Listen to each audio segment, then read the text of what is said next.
அனைவருக்கும் வணக்கம். வீதியுலா வரும் தெய்வங்களின் மகிமை. ஆண்டுக்கு ஒரு தடவை தெய்வங்கள் வீதி உலா வருவார்கள். அந்த வீதி உலா வரும் விக்கிரகங்கள் பஞ்சலோகத்தால் ஆன உற்சவர் சிலைகள் பவானி வருவார்கள்.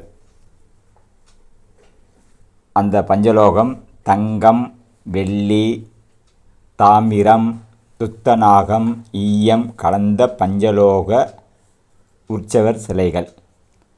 அவர்கள் ஏன் ஆண்டுதோறும் ஒரு தடவை வீதி உலா வருவதன் காரணம், முதுமையின் காரணமாகவோ மற்றபடி உடல்நலம் குன்றியிருக்கும் காரணமாகவோ கோயிலுக்கு செல்ல இயலாதவர்களை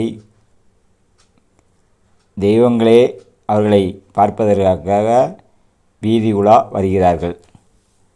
அவர்கள் வரும்போது தேங்காய் உடைத்து தெய்வத்தை வழிபட்டு வந்தால் கண்டிப்பாக நாம் கோவிலில் சென்று வழிபட்ட பலன் கிடைக்கும். வாழ்க வளமுடன்.